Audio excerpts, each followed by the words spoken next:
Earlier today, the electricity minister in the presidency, Dr Kgosientsho Ramokgopa, said that he believes the end is in sight for load shedding. I realize that he said this before, but he was speaking at the signing of several agreements between China and South Africa, where China says it will help us with our energy crisis. Juniour Khumalo reports. The joint memorandum of understanding signed on Wednesday between South Africa and China will see the country in the short term provide uninterrupted electricity supply to all public health establishments, schools and SAPS stations. In the long term, Electricity Minister Dr Kgosientsho Ramokgopa expects that through learning from China, South Africa will also overcome its own energy crisis. The Asian country has overcome power cuts and boosted expertise in nuclear and renewable energy. So the question that begs to be answered is why China?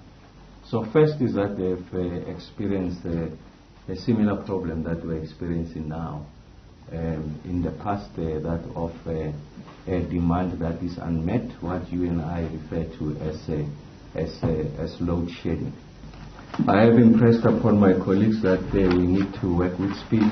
Of course, they work faster than we do, and that can be attested by the fact that yesterday we signed the fact that they exchanged letters in relation to the technical equipment that will be assisting us to provide sustainable electricity to some of the major public installations like clinics, hospitals and police stations.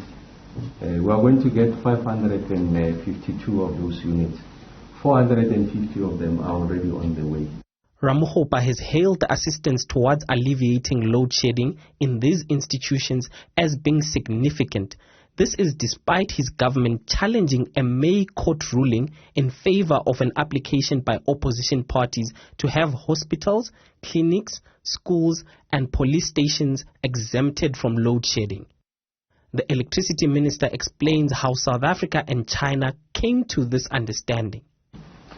Amongst the many missions that I visited upon my appointment was the ambassador of China to South Africa, and there we found that first there was some degree of cordiality and appreciation of the crisis that is confronting us and a willingness to help us to resolve the problem.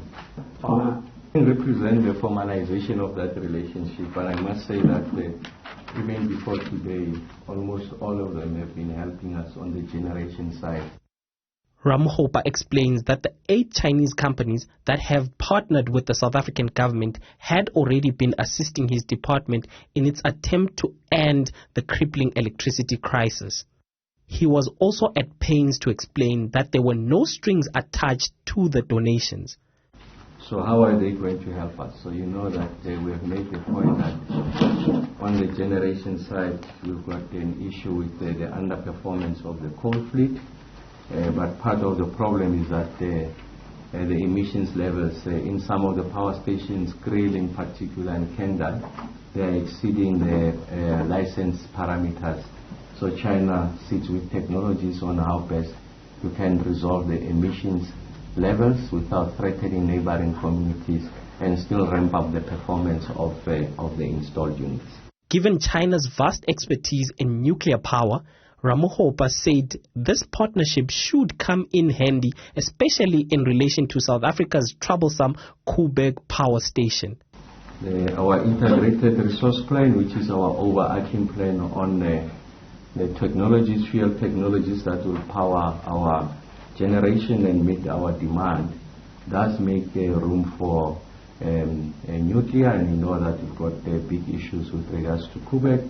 So we'll get, in addition to the reports I get, expert advice, because the technology they use in some of their power stations is an exact replica of Koeberg. But the second one is also the fact that the nuclear will still constitute a significant part of the energy mix going into the future. So we need an appreciation on the cutting-edge technology that exists in the world, and the Chinese have done that better than any other person. Representatives from the 8 Chinese companies say they are looking forward to working with South Africa, but indicate that contrary to what Ramokgopa said, there might be conditions attached. The second suggestion is about innovation. If we stick strictly to the current bidding and the tendering system framework, it might be difficult to be very efficient. So I suggest further optimizing and streamlining the bidding and tendering procedures, especially in emergency and major power projects. Ramokgopa says China was just the first to offer assistance from several countries his department approached for assistance. For Newzroom Afrika on Channel 405, I'm Juniour Khumalo in Sandton, Johannesburg.